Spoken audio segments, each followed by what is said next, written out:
On today's episode of Lockdown Wild, turns out playoff success is not just a Minnesota Wild concern. Take a look at the rest of the Central Division coaches. We'll rank them on today's episode. Hey, this is Matt Foldy, and you're listening to Lockdown Wild. You're Locked On Wild, your daily podcast on the Minnesota Wild. Part of the Locked On Podcast Network, your team every day. What's happening, everybody? Welcome into another episode of Locked On Wild, your daily Minnesota Wild podcast. Part of the Locked On Podcast Network. We are your team each and every day, and we thank you for making Locked On Wild your first listen each and every day as well. Make sure you subscribe on YouTube and your favorite podcast platforms so you don't miss out on any new episodes throughout the week. Today's episode of Locked On Wild is brought to you by Monarch Money. Take control of your finances with Monarch Money. Use code LOCKEDONNHL at monarchmoney.com for 50% off your first year. On today's episode of Locked On Wild, we are blind ranking the Central Division coaches. Will go in random order, and Alex Micheletti and I will discuss what the coaches bring to the table and whether we would want them to be coaching our team. My name is Seth Topal, host of Lockdown Wild, host of Seth on Sports, and a credentialed media member for the Minnesota Wild. And Alex, as we continue to navigate the offseason, we're into the month of August now, probably about a month, if that, maybe a little over, before training camp gets going. So it's hockey season is getting here before you know it, and no better time than to start kind of looking ahead to 2025, 2026. Today, we're going to take a look at all of the coaches in the Central Division because there are a couple new faces this year. But it turns out, unless your name is Jared Bednar, postseason success is not a guarantee for any of the names on this list. No, it is tough, especially for some of these guys. They've been in the league for a while coaching, but there's also some that relatively new as a head coach.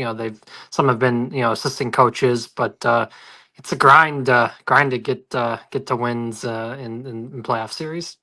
And we're going to start. So you see those videos on social media, Instagram, TikTok, whatever, where they'll say, hey, blind rank these food items. And you gotta hedge your bet because you don't know when the top choice is going to roll through. So you really have to just kind of go with your gut. But I am going to start with one of the new names for this season. Obviously, Pete DeBoer. Look, you can't put your goalie on blast and expect to survive. And he didn't. So Dallas has a new head coach, and it's Glenn Gulutzan, who formerly coached with the Dallas Stars back in 2011 to 2013. But he's had 4 seasons of NHL head coaching time. He was a longtime coach for the Las Vegas Wranglers in the ECHL. He's been an assistant for the Edmonton Oilers since 2018, 2019. 4 years as a head coach, 1 playoff appearance, and that was with the Calgary Flames. That was a loss in round 1. So for a guy who's been a long-time assistant, 1 through 8, where are you putting Glenn Gulutzan going into this season? I'm going to. I'll put him at 6. Yeah, I don't fully trust that this was the correct pick by Dallas. I think they just went with somebody that they were familiar with in the past, and maybe just rely on the fact that he helped on the power play for Edmonton. But seriously, anybody could coach that power play. Yeah, you're not. You're not creating, you're not being asked to really create out of nothing. You're just asking Connor McDavid and Leon Draisaitl to score, basically. So I like 6. I think 6 is a good spot for a guy who, if we were going to put him into tiers, I'm going to put him in unproven because you've got 4 seasons, one of which, and it's not even necessarily 4 seasons, it's like 3.5, and 3 of the 4, no playoffs. He did get to the finals as coach in the ECHL and the AHL, so he got there twice, but he also had a couple of seasons that he did not make it past round 1. So I'm going unproven tier here, but I like Gulutzan at 6 because I would say of the 8, he's definitely the back half. We're gonna move to now a former Minnesota Wild player, also a former Minnesota Wild assistant with a team that had just a dreadful season this past year. We're going Andrew Brunette of the Nashville Predators. Now, Brunette is an interesting one because if you will recall, he was the assistant coach of the Florida Panthers when Joel Quenneville was barred from the league, now returned.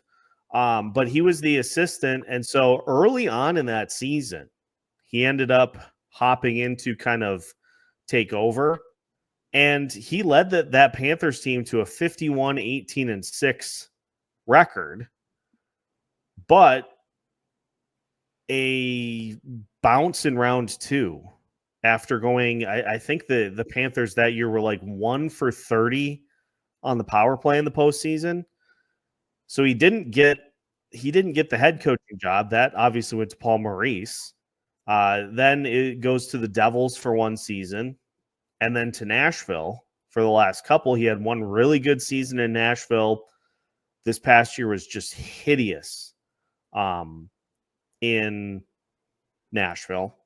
He's got 1 series win as a head coach, but he also has been bounced in round 1 once and has not made the playoffs. So, again, 1 through 8, 6 is taken. Where are you putting Bruno on this list?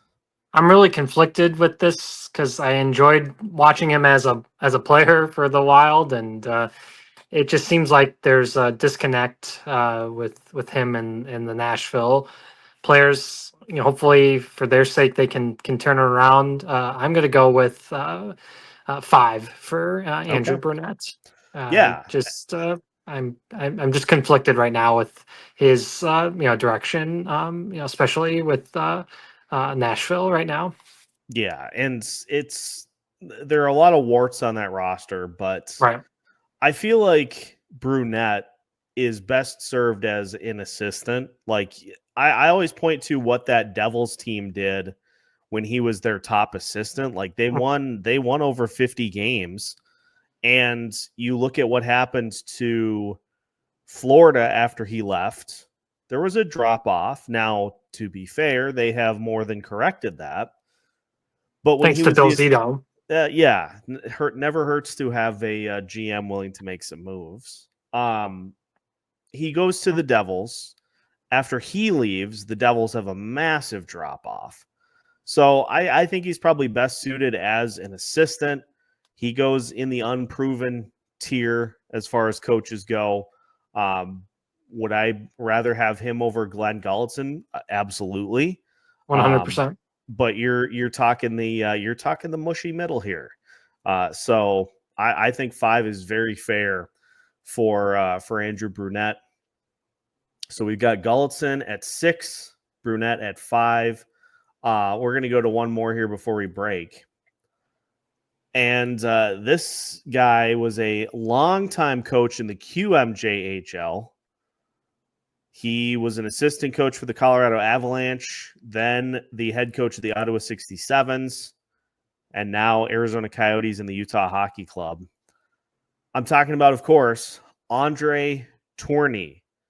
Tourney's been head coach for 4 seasons, none of which have involved playoffs. Has not made the playoffs in any of his 4 seasons as head coach, but we're starting to see some progress with Utah, formerly Arizona. It's a very young roster, obviously, but what do you think of Tourigny, and where would you put him on the list? He's at 8 for me. This is a put up or shut up year. Yeah. They are really accumulating a lot of talent on that team, especially up front. Former Gopher Logan Cooley looks like he's gonna turn out to be a superstar in the making. Clayton Kellers should be on the Olympic team, and they have Nick Schmaltz, who's been part of some really good teams, and is a good veteran leader, and Sergachev on the back end is helping that D-core tremendously. But yeah, it's a put up or shut up year for the head coach there, because they need to have someone get them into the playoffs. If he can't do it this year, then there's some real questions during the season or next summer. And don't be surprised if the Utah Hockey Club would be looking for a head coach if they go with a big name, Pete DeBoer. Right, And, he's there. Yeah, that'd be my. He would. It feels like they're going to go after a name. If they make Ryan Smith is he's a young new owner, NBA and NHL, and he really wants to be a winner there for the hockey team. I know there was always rumors, that the Tampa Lightning were gonna let go their coach, and that he was gonna end up in Utah, and that never made any sense, that there'd be rumors of Tampa firing head coach, and so he's an 8 for me. Just I don't really, there hasn't been a ton of improvement, so you got to slide in an 8 there. Yeah, I think 8 is perfect, because you don't have that signature. You don't have that signature season to fall back on. It's just been a lot of 20 wins, 30 wins. That's pretty much the signature for the Tourigny experience. And yeah, if they don't make there were rumors of this with the first season of Utah. There were rumors that maybe he was going to be on the hot seat. I think he definitely is here this year. So we'll see what happens. But that's the first 3 of the list. We've got 6, 5, and 8 taken up so far. We've got more numbers to throw in as we blind rank the Central Division coaches. More on the way as we continue today's episode of Locked On Wilds after this. Today's episode of Locked On Wild is brought to you by Indeed. You just realized that your business model needed to hire somebody yesterday. How can you find amazing candidates fast? Well, it's easy. Just use Indeed. When it comes to hiring, Indeed is all you need. Stop struggling to get your job post seen on other sites. Indeed's sponsored jobs put your post at the top of the page and help you reach the right candidates faster. And even if you are somebody that is looking for a job like I was this past summer, Indeed does a great job of getting you very good reach and access to those sponsored job posts so you can find the dream job you're looking for. Now, if you're looking for a new prospective hire, you can speed up your hiring process with a $75 sponsored job credit. Just go to Indeed.com/lockdown right now and support our show by saying you heard about Indeed on this podcast. Terms and conditions apply. Hiring, Indeed, is all you need. Welcome back to today's episode of Locked On Wild. Once again, we thank you for making Locked On Wild your first listen each and every day. Make sure to hit that like button on YouTube and subscribe so you don't miss out on any new episodes throughout the week. We got a bunch coming at you this week. We've got at least 2, potentially 3 more crossovers coming from Central Division teams. We're starting there, and we'll move through the rest of the NHL over the next few weeks. So stay tuned. We've, of course, got more report cards, coach and GM too. Don't worry. That's all coming up. And then September 1st, yes, there will be a September 1st episode, even though it's Labor Day. I've got something in mind. Alex and I's normal recording will be Monday night for Tuesday. But we will still have a September 1st episode for you. So keep that in mind. And of course, we got our mailbag coming later this week. If you have not yet got your questions in, you can find the question post on the community tab. We've seen some good ones already. So if you want to be part of that, get them in here and I'll get it recorded. So let's continue. We are blind ranking Central Division coaches. We've gone Glenn Gulletson so far, Andrew Brunette, and Andre Tourigny. And now we move to Jared Bednar via the process of random selection. Bednar, of course, has been the head coach of Colorado since 2016, 2017. That Avs team took their lumps, but they have only missed the playoffs once as under Bednar's tenure. They won the Stanley Cup trophy in 2021, 2022. But interesting that other than the year that they won the Stanley Cup, the Avs have not advanced past round 2.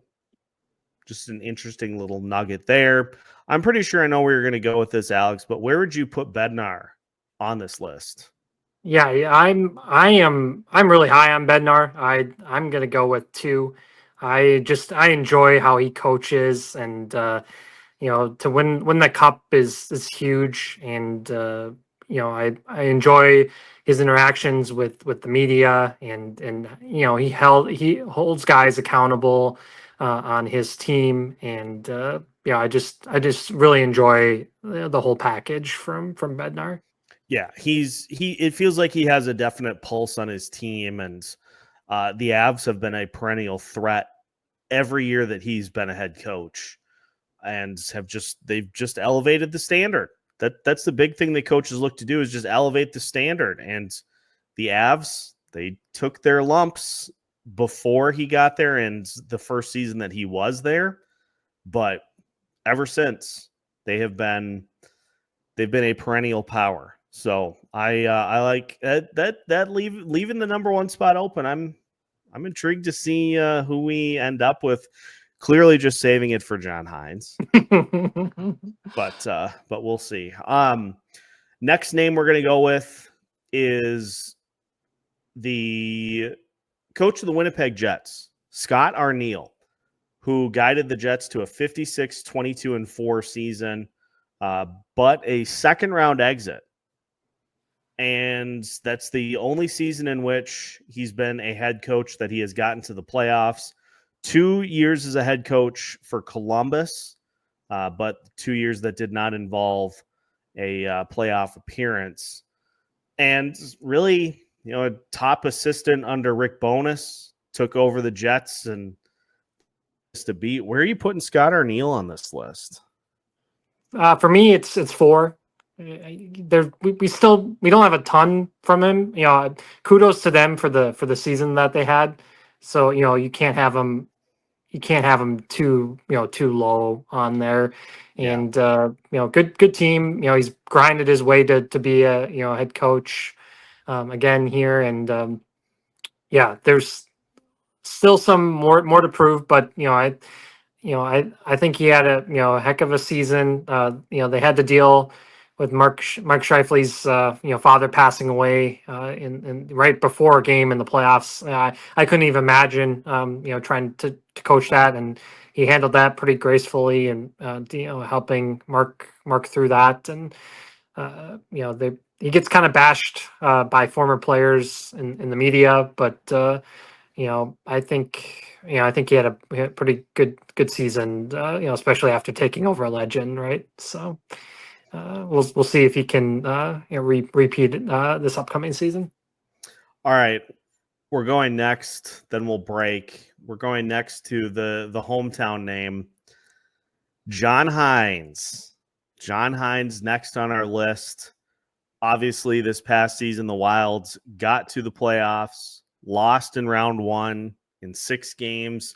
Felt a little different, but same result.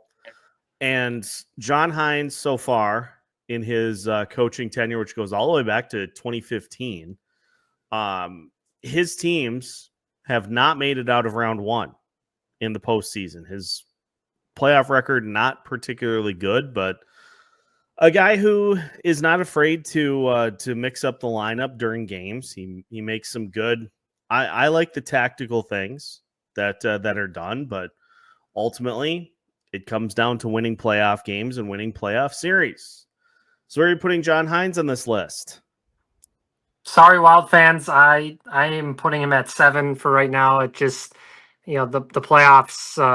It's frustrating. He still hasn't won a single playoff series. That's tough. It doesn't really matter how you do in the regular season, right? And it comes down to playoffs. Hopefully that can change. This upcoming season, but another difficult exit against Vegas when it looked like a lot of times in the series they were the better team.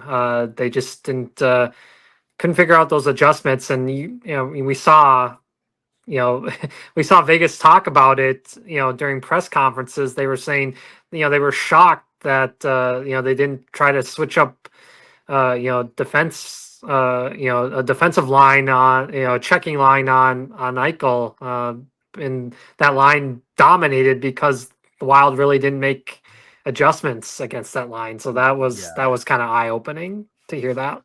Yeah, you got to be able to make really big key adjustments when you get to the postseason, and it's often the difference between making a run and having an early exit.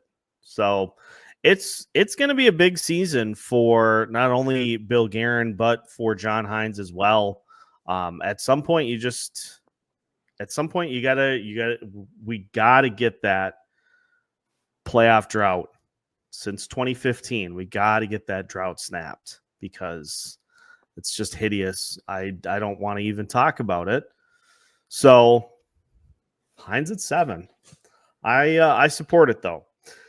That leaves us with 2 names and a very interesting discussion as to who's at number 1. You'll have to find out when we return on today's episode of Locked on Wild, right after this. Today's episode of Locked on Wild is brought to you by Monarch Money. Most people can't name all their financial accounts or even what they're worth, whether it's 401ks, properties, or investments. And when you don't have the full picture, you can end up leaving money on the table. That's why there is Monarch Money. It's an all-in-one personal finance tool that brings your entire financial life together in one clean, easy-to-use interface on your laptop or your phone. Monarch does the heavy lifting for you. You can link all of your accounts in minutes, see clear data visuals, get smart characterization of your spending, and finally feel in control of your money without ever touching a spreadsheet. My favorite part about Monarch Money is the ability to just toss those additional apps completely out the window. No more credit card app, 401k app, finance app. Monarch Money does it all in just one spot. So don't let financial opportunities slip through the cracks. Use code LOCKEDONNHL at monarchmoney.com in your browser for half off your first year. That's 50% off your first year at monarchmoney.com with code LOCKEDONNHL. Final segment of today's episode of Locked on Wild. Once again, we thank you for making Locked on Wild your first listen each and every day. Make sure to like and subscribe so you don't miss out on any new episodes throughout the week. And make sure to let us know in the comments, what do you think about our rankings? Too high, too low? Or in the wise words of Goldilocks and the Three Bears, just right? We got two more names, one of which came to the St. Louis Blues in mid-season after, well, not even mid-season. It was like a quarter of the way through the season because the Bruins were like, our team is off to a terrible start. And the funny thing, too, is it wasn't even that terrible of a start. They were 8-9-3. They're 8-12 in 20 games, and they're like, no, we can't do this. So I'm talking, of course, about Jim Montgomery. coach of the Dallas Stars from 2018 to 2020, then assistant for the Blues, then head coach for the Boston Bruins, including a 65-12-5 season that the Florida Panthers ruined. Got to round 2 the following year, 47-20-15, 8-9-3 for the Bruins before being axed, and got the Blues to the postseason, one of the hottest teams down the stretch in the NHL. And it came down to a goal with 1.3 seconds left in regulation in Game 7, and the Blues were out. Where are you putting Jim Montgomery on this list? Yeah, Monty's number one for me. I think he's a perennial winner. He's won at every level that he's coached at. He was an amazing player in his playing days, and he willed that Blues team to a playoff spot. They probably had no business making the playoffs, but I enjoy the way that he interacts with his players. He gets the most out of his players, some that maybe aren't as talented as opponents, and he's a maestro at the power play, and I'm jealous that he gets to teach Jimmy Snuggerud how to be a pro, and because I think Jimmy's just going to be a superstar, especially on that power play for the Blues. And he battled some adversity, getting let go by the Dallas Stars, and he turned his life around, and is doing good things in St. Louis now here, and I expect him to continue to get St. Louis to make the playoffs just based off the type of coach he is. Yeah, he really feels like he's got a good pulse on the team, and he pushed all the right buttons when he took over.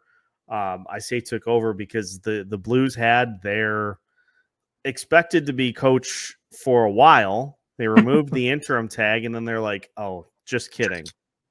Jim's available." Oh. Yeah, we're not doing that because Jim Montgomery's available. We got to go make that happen. So that leaves us with one name and one spot. The number 3 coach is one who has a lengthy history as a head coach at various levels. He's won 2 championships, the Indiana Ice back in 2008, 2009, then the Grand Rapids Griffins in 2012, 2013. Navigated some lean years with the Detroit Red Wings, but was one of the assistants under John Cooper the last 3 seasons. I'm, of course, talking about the new head coach of the Chicago Blackhawks, Jeff Blashill. Blashill, okay. As we said, assistant for John Cooper over the last few seasons. He was with Detroit from 2015 to 2022, basically to navigate. I remember growing up, the Detroit Red Wings were just like appointment television whenever they were on because they were just insanely good. And not that I followed hockey a ton, but like you're flipping through sports, and every time I remember flipping through and there was a hockey game on, it was always the Red Wings. And then the bill came due, and the Red Wings were not great for several seasons. 6 of them to be exact. And he was the head coach there, but now getting a chance with Chicago. And honestly, like I know many may look at 3 and say that might be a little high, but if anybody's going to be able to come in and finally get Chicago back on track, Jeff's got a great chance to be the one to do just that. I think he was the perfect hire for this team too. He, I think, is really going to be able to get Connor Bedard to the next level here. He's had a lot of success, down there in Tampa Bay, helping them get far, and he's won at every level, and they really needed an experienced coach, someone that's going to push these young guys, because they have so much young talent there. It's incredible. We saw Sam Renzel here with the Gophers, and he looked when he joined the Blackhawks, it looked like he didn't miss a beat there, and Oliver Moore, who was with the Gophers as well, and so they have Frank Nazar that from Michigan. So they're getting all these guys from college hockey, and Jeff coached Western Michigan too, so he's familiar with coaching younger players coming into the NHL, and I thought it was A+ hire by the Blackhawks organization. Yes, I agree. I think this was an opportunity where Chicago needed some experience. They went with Luke Richardson, who I thought did fine, but you just had obvious talent limitations with that Blackhawks roster, and as they continue to add to it, it feels like they need a name who has some previous experience. Like if they wouldn't have gone with Blashill, honestly, I would have said go get Dan Bilesma, who got absolutely done dirty by the Kraken. Like it just all the Kraken does is just they don't know what direction they want to go with their coaching. They're like, oh, experience isn't something that means as much to us as we previously thought, and then they go get Lane Lambert. Like, you sure about that? Right. Yeah, I never question the Kraken, or question them a ton. So, final rankings: Jim Montgomery at 1, Jared Bednar at 2, Jeff Blashill at 3, Scott Arniel at 4, Brunette at 5, Glenn Gulletson at 6, John Hynes at 7, and Andre Tourigny at 8 is our final rankings. Let us know in the comments what you think, who's too high, who's too low, and we'll check back in on this as the season unfolds, and who knows, maybe John Hynes makes a jump up the rankings. For the Minnesota Wild to have a good season this year, there's going to have to be a few that exceed their expectations. And if he figures out the penalty kill this year for the first time in like 6 seasons, if he figures out the penalty kill, I'll jump him up to number 1 on my list. Hey, let's get a parade going down West 7th for just winning a first round playoff. That would be amazing. Would we be would that be the first fan base that has celebrated a round 1 playoff win with a parade? This fan base needs success from their men's hockey team in St. Paul. The women, all they do is win titles. They need the men to step it up. Yeah, the Frost are like, hello, we've had 2 of them, and I'm like, I know. I wish I would have been able to attend, but I will for the 3rd. I will attend for the 3rd parade. So that is going to do it for today's episode of Locked On Wild. Again, let us know in the comments who's too high, who's too low. A lot of these guys are pretty close, honestly. Yes. So you can make a compelling case one way or the other, but make sure to hit that subscribe button on YouTube as we continue the push to 3,600 subscribers before opening night. So subscribe and follow along for continued coverage throughout the offseason. Again, we are pushing to the 2025-2026 season, and that move will start officially on September 1st. Then it'll be full boot camp until we are ready to drop the puck in early October. But thanks for tuning in, as always, to today's episode of Locked On Wilds. We've got new episodes for you every Monday through Friday as part of the Locked On Podcast Network. We are your team each and every day.